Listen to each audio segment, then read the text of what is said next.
فمن كان يرجو لقاء ربه فليعمل عملا صالحا ولا يشرك بعبادة ربه أحدا۔ آج سورۃ الکہف کی آیت نمبر 110 آخری آیت کا دوسرا حصہ اس کا بیان ہے۔ کل اسی آیت کے پہلے حصے کا بیان ہوا تھا جس میں نبی کریم صلی اللہ علیہ وسلم کی بشریت کا ذکر تھا۔ اب اس آیت میں یہ آگے فرمایا گیا، جو شخص اپنے رب سے ملاقات کی توقع رکھتا ہے اس کو چاہے کہ وہ نیک عمل کرتا رہے اور اپنے رب کی عبادت میں کسی کو شریک نہ بنائے۔ جو شخص یہ توقع رکھتا ہے کہ اس کی ملاقات اس کے رب سے ہے تو اس کو چاہیے کہ وہ نیک عمل کرتا رہے اور اپنے رب کی عبادت میں کسی کو بھی شریک نہ بنائے۔ یعنی جو شخص اپنے رب سے ملاقات کے دن سے ڈرتا ہے کہ وہ دن ان قریب آنے والا ہے جب میری اپنے رب سے ملاقات ہوگی، تو جو شخص اپنے رب کی ملاقات کے دن سے ڈرتا ہے پھر اس کو اپنے گناہوں سے ڈر بھی لگتا ہے، اس کو پتہ ہے کہ مجھ سے زندگی میں یہ گناہ ہو گئے۔ یعنی جو اپنے رب سے ملاقات والے دن سے بھی ڈرتا ہے اور اپنے گناہوں سے بھی ڈرتا رہتا ہے، پریشان رہتا ہے اور اپنی عبادات پر جو اس نے نیک عمل کیے وہ اللہ سے یہ بھی امید رکھتا ہے کہ مجھے اس پر ثواب ملے گا، مجھے اس پہ ثواب ملے گا۔ یعنی توقع بھی ہے، خوف زدہ بھی ہے، امید بھی ہے کہ ثواب ملے گا، خوف زدہ ہے جو مجھ سے گناہ ہو گئے، اور امید ہے کہ مجھے اپنے رب سے ایک دن ملاقات ہوگی جن سے۔ تو اس کے متعلق یہاں یہ فرمایا گیا کہ اس شخص کو چاہیے کہ وہ اخلاص کے ساتھ اپنے رب کی عبادت کرے، اخلاص کے ساتھ۔ یہ چیز یہاں پر فرمائی گئی ہے کہ فمن کان یرجو لقاء ربہ فلیعمل عملا صالحا ولا یشرک بعبادت ربہ احدا۔ جو شخص اپنے رب سے ملاقات کی توقع رکھتا ہے اسے چاہیے کہ وہ نیک عمل کرتا رہے اور اپنے رب کی عبادت میں کسی کو شریک نہ بنے۔ اس کا کام ہے کہ وہ نیک عمل کرتا رہے، جو ان سے اخلاص کے ساتھ لگا رہے عبادت کے اندر۔ تو امام ابو جعفر محمد بن جریر طبری جو ان سے ہیں اس آیت کے شان نزول میں وہ روایت کرتی ہیں کہ نبی کریم صلی اللہ علیہ وسلم کے پاس ایک شخص آیا اور اس نے آ کر نبی پاک صلی اللہ علیہ وسلم کو کہا، اے اللہ کے نبی، میں جہاد کرنے کی خواہش رکھتا ہوں، میں جہاد کرنے کی خواہش رکھتا ہوں اور میں یہ چاہتا ہوں کہ لوگوں کو میرے جہاد کا علم ہو، لوگوں کو پتہ چلے کہ میں نے جہاد کی ہے۔ تو اس وقت یہ آیت نازل ہوئی، یعنی جو شخص بھی اپنے رب سے ملاقات کی توقع رکھتا ہے کہ ان قریب میری اپنے رب سے ملاقات ہے تو اس کو چاہیے کہ وہ نیک عمل کرتا رہے اور اپنے رب کی عبادت میں کسی کو شریک نہ بنائے۔ اخلاص، خلوص، اخلاص کے ساتھ عمل کرے۔ تو ایک حدیث جو پہلے بھی میں بے شمار دفعہ بیان کر چکا ہوں، ترمذی شریف کے اندر وہ حدیث آئی ہے کہ ایک شخص نے وہ مدینہ طیبہ کے اندر انہوں نے دیکھا کہ ایک شخص ہے جس کے ارد گرد لوگ جمع ہیں. تو انہوں نے پوچھا کہ یہ کون ہے جس کے ارد گرد اتنے لوگ کھڑے ہوئے ہیں؟ تو لوگوں نے کہا کہ یہ حضرت ابو ہریرہ ہیں. تو فرماتے ہیں کہ میں ان کے قریب جا کر بیٹھ گیا تو وہ لوگوں میں حدیث بیان کر رہے تھے. جب حضرت ابو ہریرہ خاموش ہو گئے اور اکیلے رہ گئے تو میں نے کہا کہ آپ مجھے کوئی ایسی حدیث سنائیں جس کو آپ نے خود رسول اللہ صلی اللہ علیہ وسلم سے غور سے سنا بھی ہو اور حضور سے سمجھا بھی ہو. یعنی آپ حضور سے آپ نے خود سمجھا ہو اور خود غور سے سنا ہو. تو حضرت ابو ہریرہ فرمانے لگے کہ میں تمہیں ایسی حدیث سناتا ہوں جس سے میں نے غور سے سنا اور سمجھا بھی ہے. اور حضرت ابو ہریرہ بے ہوش ہو گئے. پھر تھوڑی دیر کے بعد ہوش میں آئے اور کہنے لگے میں تمہیں ضرور ایسی حدیث سناؤں گا جو رسول اللہ کے رسول نے مجھے اس گھر میں سنائی تھی اور اس وقت میرے اور آپ کے سوا اس گھر میں اور کوئی نہیں تھا. میں تھا اور اللہ کے نبی تھے، میں تھا اور رسول کریم تھے. تو یہ کہہ کر حضرت ابو ہریرہ پھر بے ہوش ہو گئے. پھر تھوڑی دیر کے بعد چہرہ ملتے ہوئے ہوش میں آئے اور کہا کہ میں تمہیں ضرور ایسی حدیث سناؤں گا جو اس گھر میں آپ نے مجھے سنائی اور میرے اور آپ کے سوا اس وقت گھر میں کوئی نہیں تھا. پھر حضرت ابو ہریرہ تیسری مرتبہ پھر بے ہوش ہو گئے. پھر تیسری مرتبہ چہرہ ملتے ہوئے ہوش میں آئے اور کہا میں تمہیں ضرور ایسی حدیث سناؤں گا جو رسول اللہ صلی اللہ علیہ وسلم نے مجھے گھر کے اندر تنہائی میں اکیلے میں وہ حدیث سنائی تھی. اور چوتھی مرتبہ پھر حضرت ابو ہریرہ بے ہوش ہو گئے اور پھر لڑکھڑاتے ہوئے اٹھے. تو وہ فرماتے ہیں کہ میں نے ان کو سہارا دیا. تو پھر جب وہ ہوش میں آئے تو بیان کرنے لگے کہ اللہ کے رسول نے فرمایا، نبی پاک صلی اللہ علیہ وسلم نے، کہ جب قیامت کا دن ہوگا تو اللہ تعالیٰ لوگوں کے درمیان فیصلہ کرے گا اور سب لوگ گھٹنوں کے بل ہوں گے. سب سے پہلے اس شخص کو بلایا جائے گا جس نے قرآن یاد کیا اور جس نے اللہ کے راستے میں جہاد کیا اور جو شخص بہت مالدار تھا. یعنی یہ تین شخص پہلے بلائے جائیں گے سب سے پہلے. تو اللہ تعالیٰ قرآن پڑھنے والے سے کہے گا کہ میں نے تجھے اس کتاب کا علم نہیں دیا تھا جو میں نے اپنے رسول پر نازل کی؟ وہ کہے گا کہ کیوں نہیں اے میرے رب. اللہ فرمائے گا تم نے اس علم کے اوپر کیا عمل کیا؟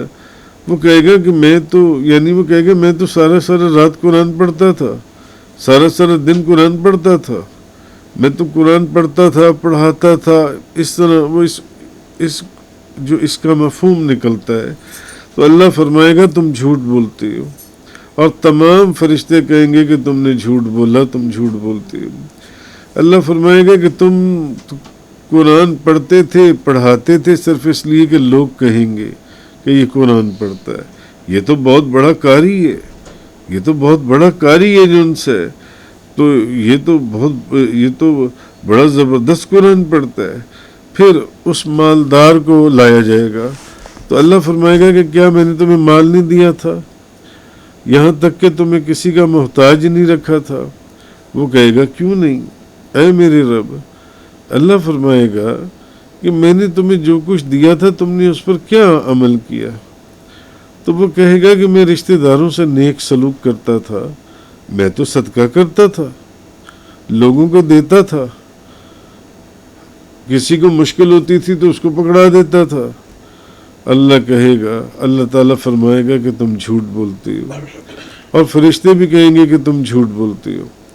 اللہ فرمائے گا نہیں، تمہارا ارادہ اصل میں جو تم دیتے تھے وہ یہ تھا کہ لوگ کہیں گے کہ یہ تو بندہ بڑا رحم دل ہے، بڑا لوگوں کی مدد کرتا ہے، بڑا سخی ہے. تو پھر اس شخص کو لایا جائے گا جو اللہ کے راستے میں قتل کیا گیا. اللہ پوچھے گا اس سے کہ تمہیں کس چیز میں قتل کیا گیا؟ تو وہ کہے گا کہ مجھے تیرے راستے میں جہاد کا حکم دیا گیا، تو میں لڑا، میں قتل کر دیا گیا. اللہ اس سے فرمائے گا تم بھی جھوٹ بولتے ہو. فرشتے کہیں گے کہ تم جھوٹ بولتے ہو. اللہ فرمائے گا تم تو اس لیے لڑے تھے کہ لوگ کہیں گے کہ میں بڑا بہادر ہوں، میں جہاد میں لڑنے کے لیے گیا تھا. اب یہ کہا تو حضرت ابو ہریرہ فرماتی ہے پھر رسول اللہ صلی اللہ علیہ وسلم نے اپنے گھٹنے کے اوپر ہاتھ مار کر فرمایا، اے ابو ہریرہ، قیامت والے دن اللہ کی مخلوق میں یہ پہلے 3 شخص ہوں گے، یہ پہلے 3 شخص ہوں گے جن سے جہنم کی آگ بھڑکائی جائے گی. یعنی اس قاری سے جو رات دن قرآن پڑھتا تھا، اس مالدار سے جو رات دن پیسہ خرچ کرتا تھا، اور اس شخص سے جو بظاہر اللہ کے راستے میں قتل کیا گیا شہید تھا. یہ وہ لوگ تھے، کیونکہ وہ قاری دکھانے کے لیے قرآن پڑھتا تھا کہ لوگ میری تعریف کریں گے کہ میں بہت بڑا قاری ہوں، حافظ قرآن ہوں. اور وہ مالدار صرف اس لیے سخاوت کرتا تھا کہ لوگ کہیں گے بڑا رحم دل ہے اور بڑا سخی ہے. اور وہ جو اللہ کے راستے میں قتل کیا گیا کہ لوگ کہیں گے میں بہت بہادر ہوں جن سے. نبی پاک صلی اللہ علیہ وسلم نے فرمایا یہ وہ لوگ ہیں، یعنی یہ رات دن قرآن پڑھنے والے اور لوگوں میں خرچ کرنے والے، تو جن سے جہنم کی آگ کو بھڑکے، یہ پہلے 3 شخص ہیں جن سے جہنم کی آگ کو بھڑکایا جائے گا. تو پھر وہ فرماتے ہیں کہ میں نے یہ حدیث حضرت معاویہ کو سنائی تو حضرت معاویہ نے کہا کہ ان لوگوں کو یہ سزا دی گئی ہے تو باقی لوگوں کا کیا حال ہوگا. اور پھر حضرت امیر معاویہ اتنا روئے کہ وہ فرماتے ہیں ہمیں ایسا لگا کہ وہ ہلاک ہو جائیں گے.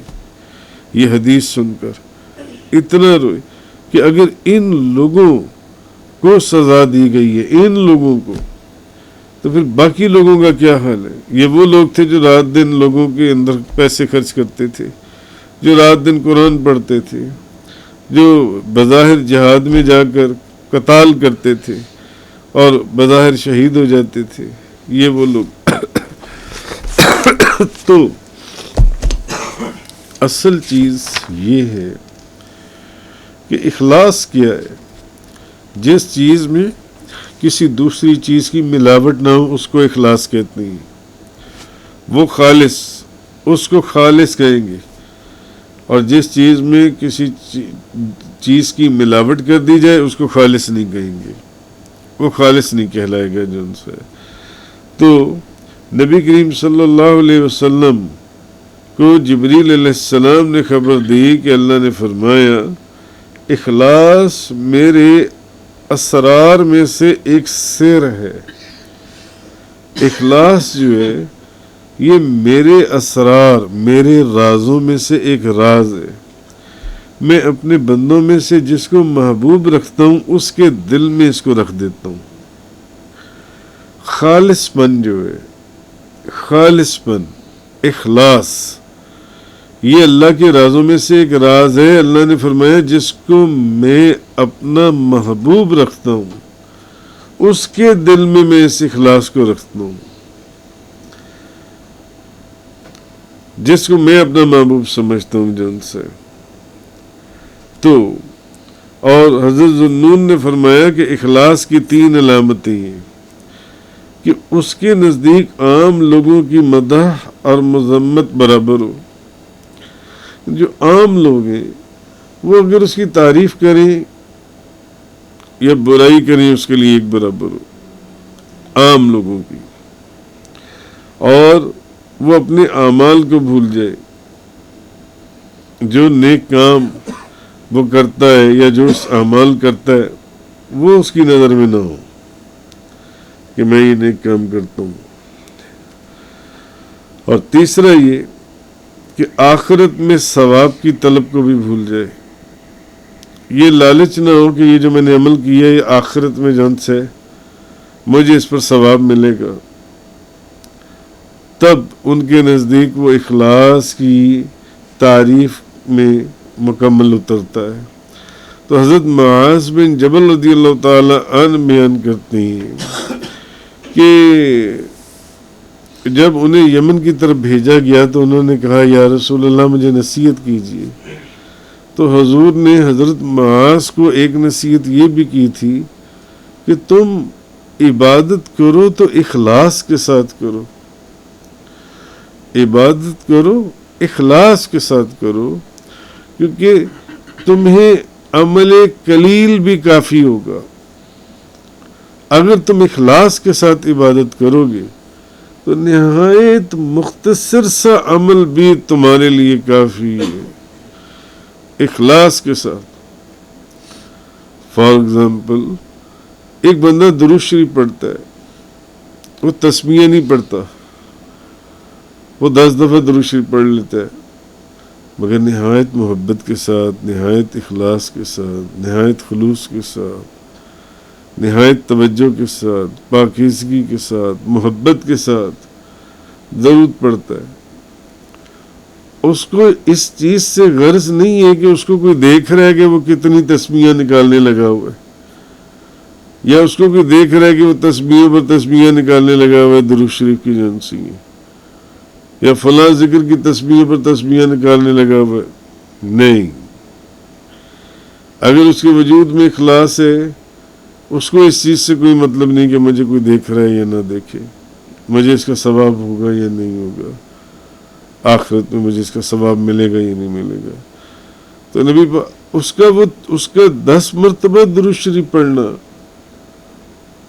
جو لوگ صرف دکھا کے تسمیہ 10 تسمیہ درود شریف کی پڑھتی ہیں یا کسی عمل کی پڑھتی ہیں، اس کا 10 مرتبہ درود شریف پڑھنا ان کے 10 تسمیہ پڑھنے سے بھی زیادہ بھاری ہے۔ تو نبی پاک صلی اللہ علیہ وسلم نے حضرت معاذ بن جبل کو فرمایا کہ تم اخلاص کے ساتھ عبادت کرو تو تمہیں عمل قلیل بھی جو ہے وہ کافی ہوگا۔ تو حضرت ابو ہریرہ رضی اللہ تعالیٰ عنہ مسلم شریف کی حدیث سے آپ فرماتے ہیں کہ نبی پاک صلی اللہ علیہ وسلم نے فرمایا کہ بے شک اللہ تمہارے جسموں کی طرف نہیں دیکھتا، نہ تمہاری صورتوں کی طرف دیکھتا ہے، نہ وہ تمہارے جسموں کو دیکھ رہا ہے، نہ وہ تمہاری شکل کو دیکھ رہا ہے، صورتوں کو دیکھ رہا ہے جن سے۔ ہاں، یہاں جس کانٹیکسٹ میں یہ بات کی گئی ہے کہ وہ تمہارے دلوں کو دیکھتا ہے، اللہ تعالیٰ جو ہے وہ تمہارے دلوں کو دیکھتا ہے، نہ تمہاری صورتوں کو، نہ تمہارے جسموں کو، وہ تمہارے دلوں کو دیکھا۔ تم نے نماز کی صورت بنائی ہوئی ہے، تم نے تسبیحات کی صورت بنائی ہوئی ہے، تم نے کوئی اور حاجی کی صورت بنائی ہوئی ہے، وہ آپ کے دل کو دیکھ رہا ہے، آپ کے دل میں کیا ہے۔ اسی لیے وہ مال خرچ کرنے والا اور وہ رات دن قرآن پڑھنے والا اور وہ بظاہر اللہ کے راستے میں قتل کر دیے جانے والا، اس حدیث میں کیا میں نے آپ کو بتایا کہ یہ سب حضور نے فرمایا یہ پہلے 3 بندے ہیں جن سے جہنم کی آگ کو بھڑکایا جائے گا۔ تو زید بن اسلم اپنے والد سے روایت کرتی ہیں کہ حضرت عمر رضی اللہ تعالیٰ عنہ مسجد کی طرف گئے تو انہوں نے دیکھا کہ حضرت معاذ نبی پاک صلی اللہ علیہ وسلم کی قبر مبارک کے پاس بیٹھے رو رہی ہیں۔ حضرت عمر نے دیکھا کہ حضرت معاذ نبی پاک صلی اللہ علیہ وسلم کی قبر انور کے پاس بیٹھی اور رو رہی ہیں۔ تو حضرت عمر فاروق نے ان سے پوچھا کیوں رو رہی ہو؟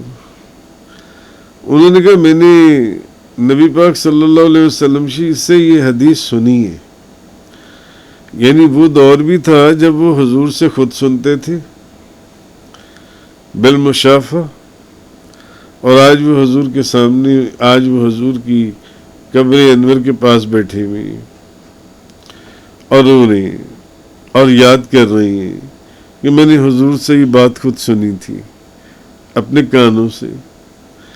تو انہوں نے پوچھا کیوں رو رہے ہو؟